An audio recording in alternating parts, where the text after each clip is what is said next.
अंबेडकर जयंती पर गोविंदगढ़ में निकली भव्य शोभा यात्रा। विधायक ने किया माल्यार्पण। शमशान घाट के लिए 10 लाख और पार्क के लिए 2 लाख रुपए की घोषणा। गोविंदगढ़ अलवर में बाबा साहब भीमराव अंबेडकर की 134वीं जयंती धूमधाम से मनाई गई। रामगढ़ विधायक सुखवंत सिंह ने कस्बे के अंबेडकर पार्क में बाबा साहब की प्रतिमा पर माल्यार्पण किया। जयंती समारोह में अंबेडकर स्कूल से एक भव्य शोभा यात्रा निकाली गई, जिसमें बाबा साहब की जीवनी से जुड़ी झांकियां सजाई गई थी। बैंड बाजों के साथ यह शोभा यात्रा चारों मुख्य बाजारों से होती हुई अंबेडकर पार्क पहुंची, जहां विधायक सुखवंत सिंह और अन्य लोगों ने बाबा साहब की प्रतिमा पर माल्यार्पण कर पुष्प वर्षा की।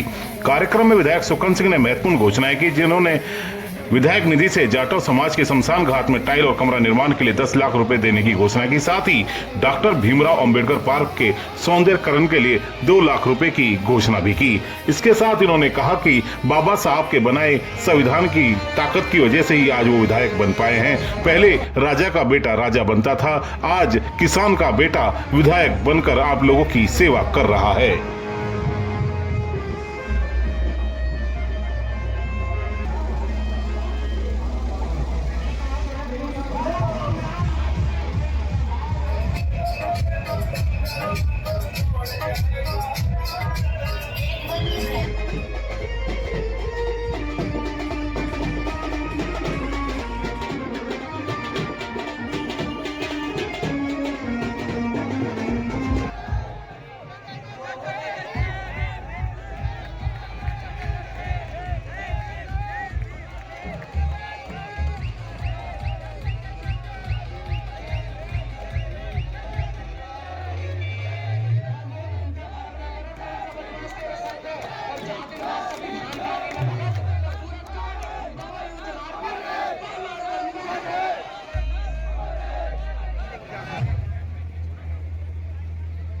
ये कितनी महिला खड़ी है, कृपया आगे आ जाए। महिला मेरी माता मैंने निवेदन है कि आगे आ जाए।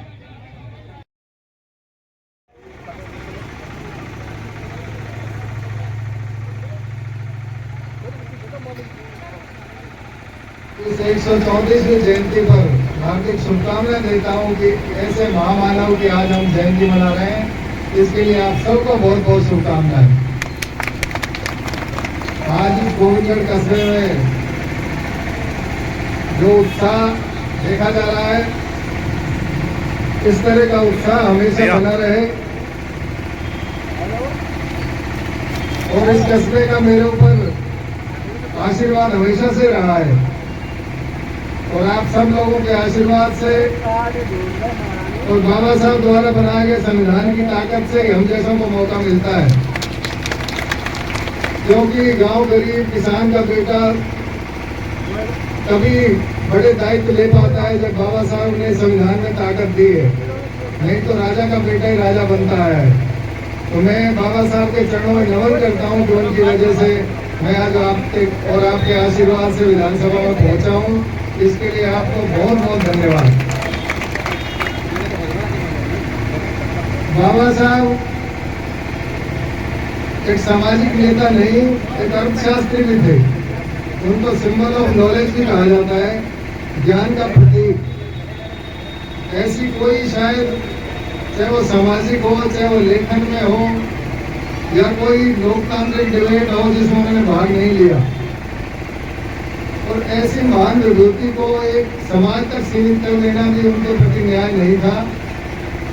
मैं तो उनको सर्व समाज का एक मार्गदर्शन मानता हूँ, मार्गदर्शक मानता हूँ। गुरु के आशीर्वाद से जो महिलाओं को अधिकार मिले, जो बालिका शिक्षा यहाँ तक बढ़ पाई, उन्होंने उस समय सोचा था कि महिलाओं को अधिकार मिलने चाहिए। उनकी लड़ाई कभी भी व्यक्तिगत नहीं रही। वो चाहते तो उस समय ऐशो आराम की जिंदगी जी सकते थे, लेकिन उन्होंने हम सबके संघर्ष के लिए दूरगामी सोच थी उनकी। उनको पता था कि आगे चल के क्या होने वाला है।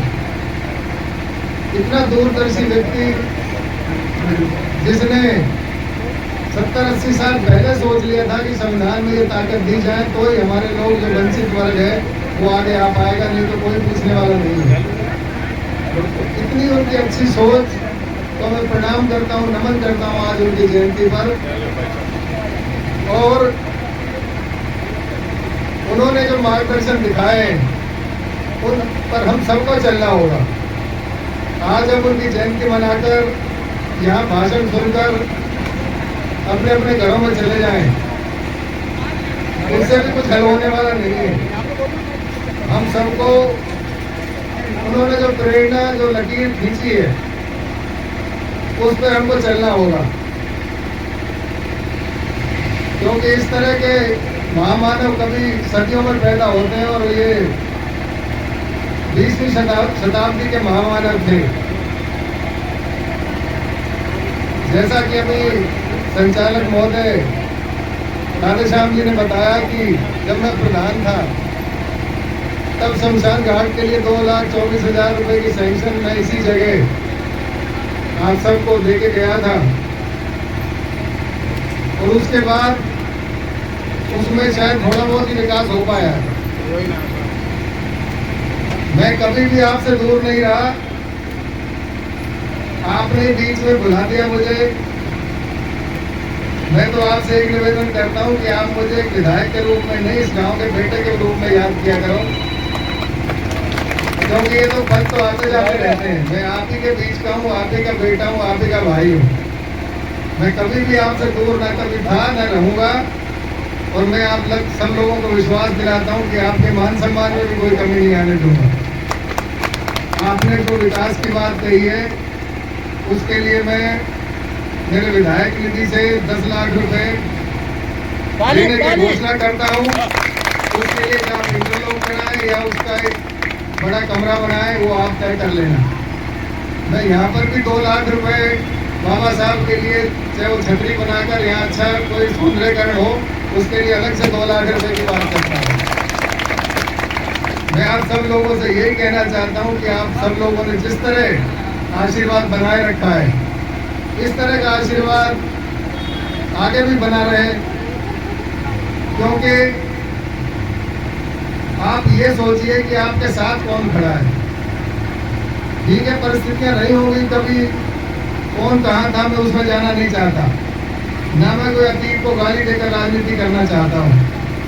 आप सब लोगों से मैंने यही सीखा है कि आज वर्तमान में क्या है, वर्तमान में अपन जीते हैं।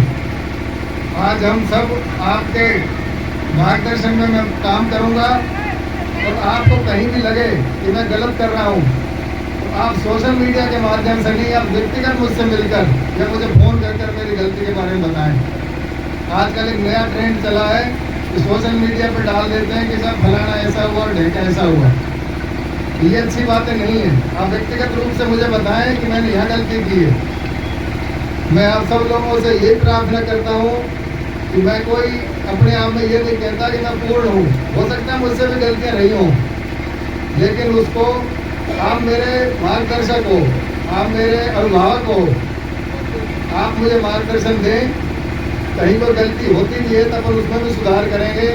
आप सब लोगों ने मुझे यहाँ बुलाया, बाबा साहब की जयंती में मुझे मेरा मान बढ़ाया, उसके लिए पूरे समाज का, सर्व समाज का, पूरे कस्बे वासियों का, आसपास से क्षेत्र में पधारे हुए हमारे सभी प्रबुद्ध नागरिकों का, और विशेष रूप से इस कार्यक्रम की अध्यक्षता कर रहे सामान्य हरलाल वर्मा जी, जो हमारे इंस्पेक्टर भी रहे हैं और हमारे सरपंच साहब भी रहे हैं, उनको भी मैं धन्यवाद दूंगा कि उन्होंने डायरेक्ट इनडायरेक्ट रूप से जो मेरा सहयोग किया, उसके लिए इनका भी बहुत बहुत आभार।